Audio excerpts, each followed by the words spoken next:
La carte du surnaturel avec l'apôtre Michael Oropo. Dans la vie, rien n'arrive au hasard, y compris ce que vous appelez accident.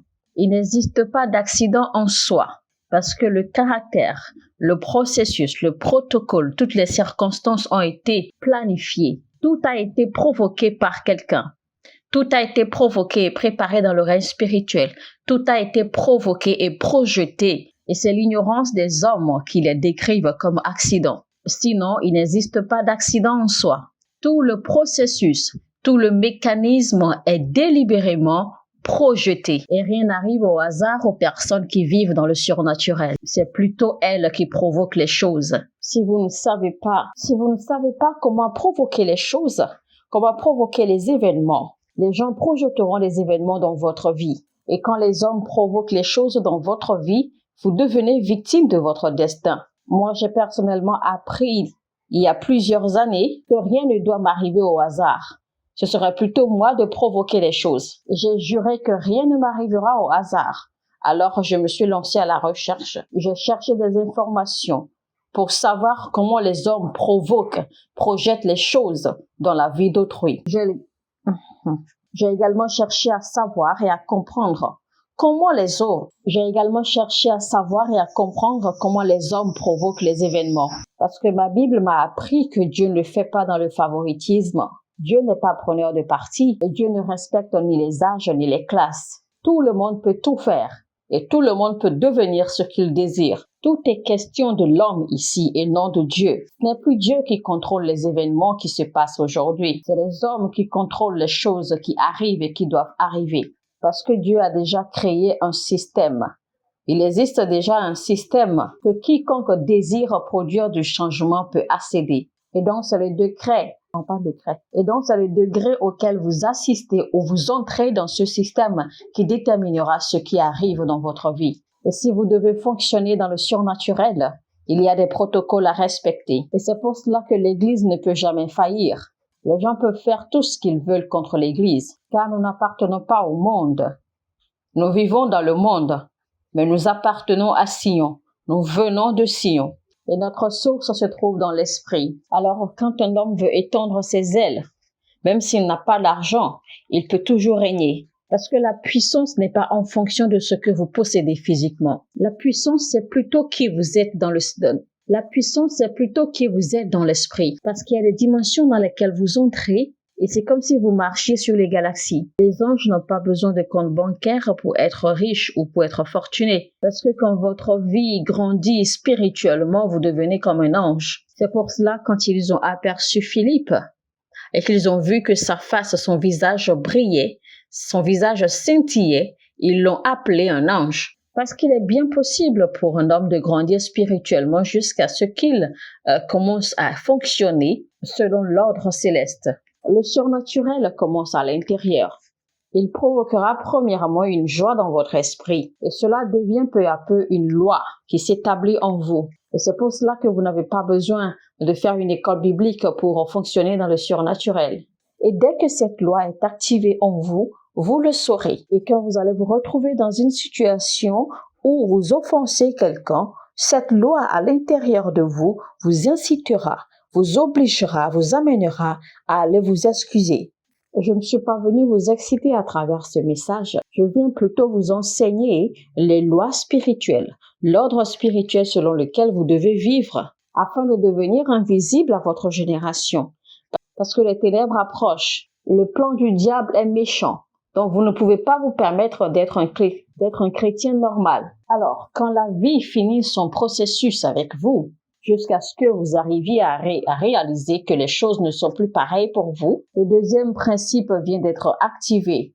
Et ce principe s'appelle la conscience. Parce que vous ne pouvez pas devenir maître de quelque chose tant que vous n'avez pas bâti votre conscience là-dessus. Vous savez, parfois, chaque fois que je vais à l'église, mon habitude était toujours de prier et de demander que Dieu descende et que Dieu touche les gens, que Dieu touche les vies. J'avais l'habitude de faire cela, d'attendre que Dieu se mette à agir jusqu'à ce que Dieu m'ait transporté une fois dans le règne spirituel pour me montrer certaines choses. Et une fois dans le règne spirituel, alors j'ai découvert en fait que nous ne sommes pas habillés naturellement dans le règne spirituel, mais nous sommes habillés de revêtements de lumière. Et donc, chaque entité céleste était habillée de revêtements particuliers de lumière. Et donc, je me suis rendu compte dans le règne spirituel que moi, j'étais habillée de lumière. C'est-à-dire que le revêtement que je portais, le revêtement sur moi était de feu. Donc, j'étais habillée de feu. Et c'est cela qui m'a ouvert les yeux et qui m'a fait comprendre que je pouvais provoquer les choses depuis le règne céleste sans attendre forcément que Dieu se mette à agir.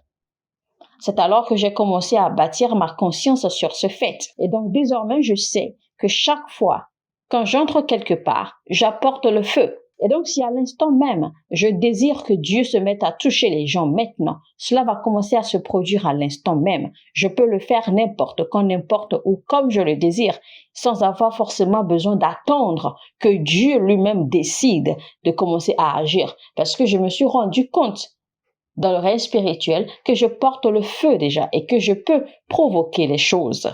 Je n'ai plus besoin de prier des heures ou de commencer à faire des gymnastiques avant que la puissance de Dieu ne se mette à se manifester. Pourquoi? Parce que dès que j'ai découvert qui j'étais réellement, eh bien, j'ai bâti ma conscience là-dessus. Et donc, même si je ne suis pas là présentement devant vous, une fois que vous écoutez mon message, quelque chose touchera votre cœur, forcément. Pourquoi? À cause du feu que je transporte. Et même si vous ne comprenez pas le message, même si vous ne comprenez pas le langage que je parle, rien qu'en écoutant mon message, quelque chose vous traversera, quelque chose vous touchera. Une fois, j'ai reçu un malfaiteur dans mon église. Ce monsieur, en fait, disons qu'il est un bandit, un voleur ou un tueur, ou en tout cas un malfaiteur. Alors, il est venu à mon église, il a et il a confessé qu'il avait écouté mon message et qu'après avoir écouté mon message, il ne pouvait plus dormir, qu'il n'a pas pu dormir de toute la nuit. Et donc, c'est ainsi qu'il s'est mis à me rechercher parce qu'il cherchait coûte que coûte à me rencontrer. Alors finalement, il s'est rendu à mon église et il est venu vers moi et il m'a confié qu'il était un malfaiteur, qu'il était un bandit. Et ce jour-là, il était venu pour se soumettre à Christ. Et pourquoi? Parce qu'il a écouté mon message et le feu l'a saisi. La lumière, la vérité dans le message qu'il a écouté l'avait saisi. Et ce feu l'avait obligé à se soumettre. Ce feu l'avait obligé à chercher la bonne voie. Mais comment est-ce que ce feu, à travers ce message, a pu être émis?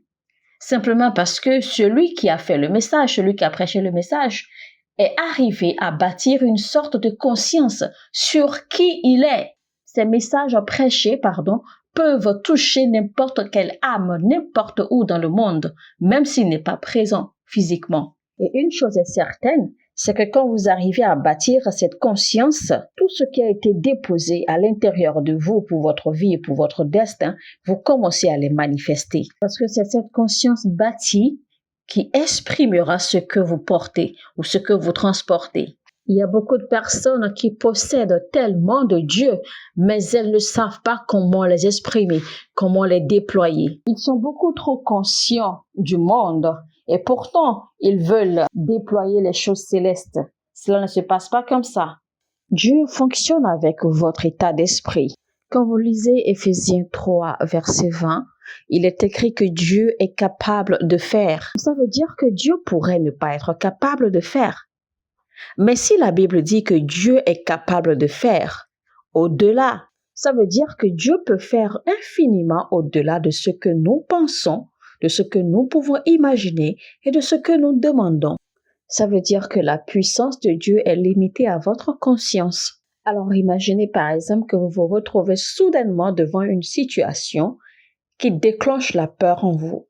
Alors si vous maintenez cette peur et que vous commencez à crier le nom de Dieu, eh bien, peu importe le nombre de fois ou peu importe la capacité de votre voix à crier le nom de Dieu, vous n'expérimenterez pas la puissance de Dieu à ce moment-là. Pourquoi? Parce que la peur est toujours à l'intérieur de vous. Parce que c'est votre conscience qui est le premier conducteur des dimensions de Dieu que vous pouvez expérimenter. C'est pourquoi le diable n'a pas besoin d'envoyer des prédicateurs de son clan, mais il met en place un système qui provoque ou qui émet des consciences.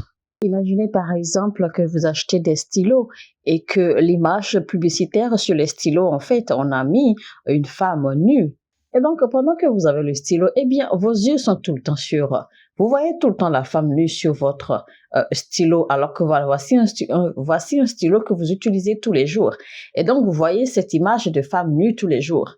Et cela commence à s'incruster dans votre mémoire, dans votre pensée. Et donc, du coup, on n'a pas besoin de venir vous enseigner l'immoralité. Parce que déjà, depuis votre conscience, de par cette image que vous voyez tous les jours, eh bien, naturellement, vous allez commencer à développer des désirs. Vous allez commencer à développer des envies. Et donc, cela vous conduira forcément, directement, consciemment ou non consciemment, vous allez vous retrouver, d'accord, à poser des actes immoraux.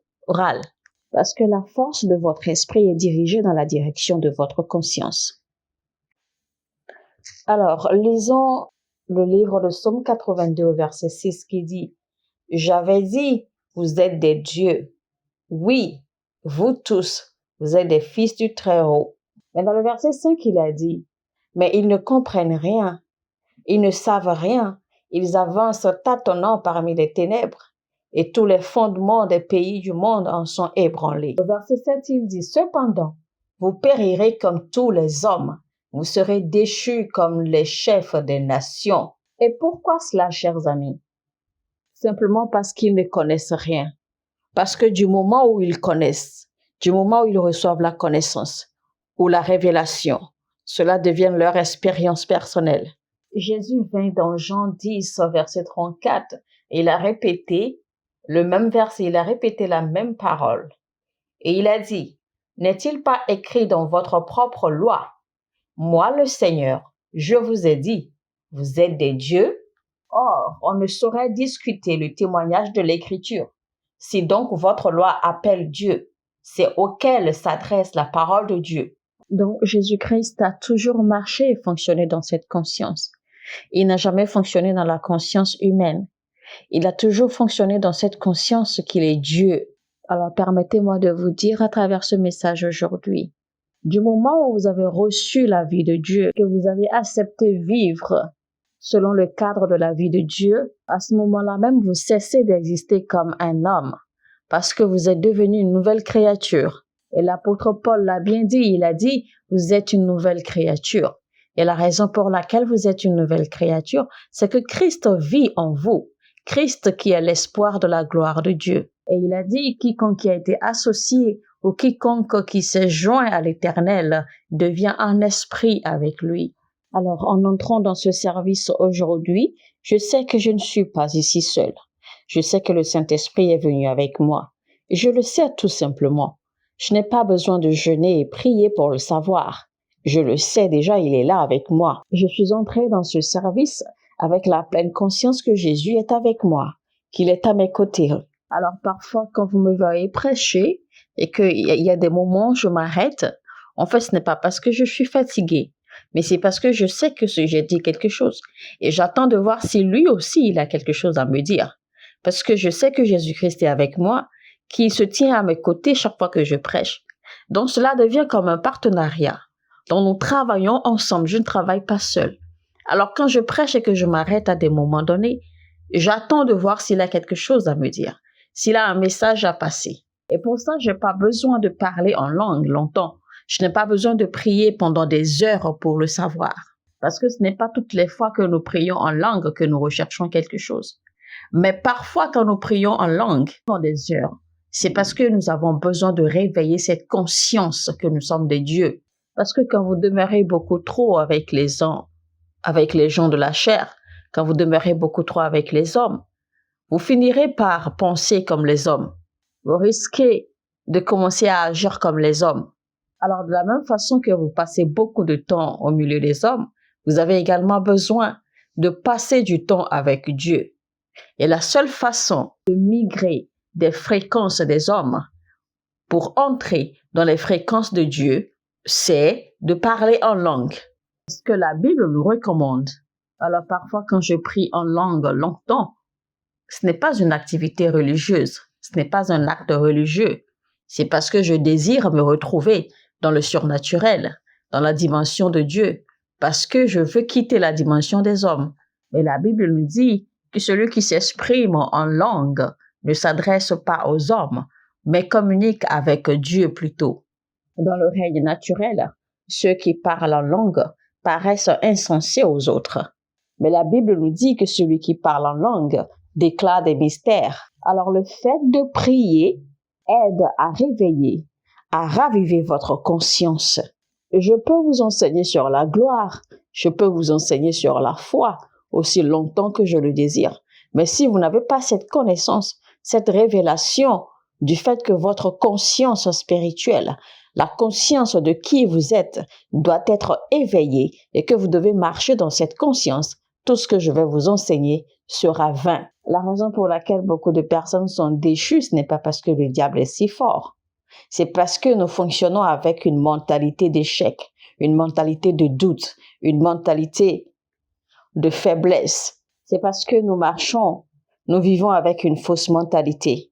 Pourquoi pensez-vous que le diable vous force à reconnaître et à accepter que toutes les personnes, que parce que tout le monde a échoué dans votre famille, que vous devez également échouer? Pourquoi pensez-vous que le diable fait tout son possible pour vous forcer à croire et à accepter le fait que oui, dans votre famille, que personne ne réussit jusqu'à tel niveau, que dans votre famille, que telle chose ne se fait pas, que dans votre famille, qu'il n'y a pas la réussite, qu'il n'y a pas le succès, que dans votre famille, que c'est la mort prématurée? Pourquoi pensez-vous que le diable cherche à vous forcer à accepter ces réalités? Le diable fait tout pour vous faire croire que peu importe ce que vous faites, que les mêmes choses qui se produisent dans votre famille se produiront également dans votre vie.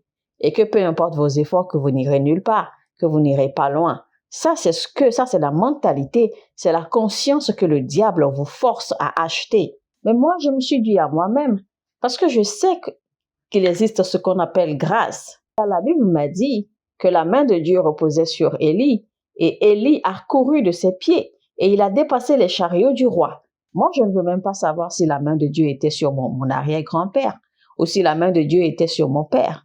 Mais tout ce que je sais, moi personnellement, je ne suis pas un être ordinaire. Je sais que je porte l'ADN de Dieu et que l'Esprit de Dieu repose sur moi puissamment et que Dieu est avec moi. C'était la conscience avec laquelle Jésus-Christ fonctionnait. Vous voyez qu'il est dit dans Acte 10 au verset 38, « Dieu a oint Jésus-Christ de Nazareth en répandant sur lui la puissance du Saint-Esprit. Celui-ci qui a parcouru le pays en faisant le bien et en guérissant tous ceux qui étaient tombés sous le pouvoir du diable. » Et pourquoi Jésus-Christ arrivait-il à faire tout ceci? La Bible dit car Dieu était avec lui. Donc, la clé pour nager dans le surnaturel, c'est d'avoir cette conscience que vous n'êtes pas seul et que Dieu est avec vous. Il est écrit dans le livre de Jean que le Saint-Esprit sera avec vous. Il sera en vous pour toujours. La Bible a bien dit pour toujours. Et la Bible a dit que le Saint-Esprit sera en vous et avec vous partout où vous allez et dans tout ce que vous faites. Le Saint-Esprit sera avec vous dans vos victoires. Il sera également avec vous dans vos échecs, dans vos problèmes. Et la raison pour laquelle vous ressentez vos échecs, vous ressentez vos problèmes, c'est parce que vous n'arrivez pas à mobiliser la puissance du Saint-Esprit.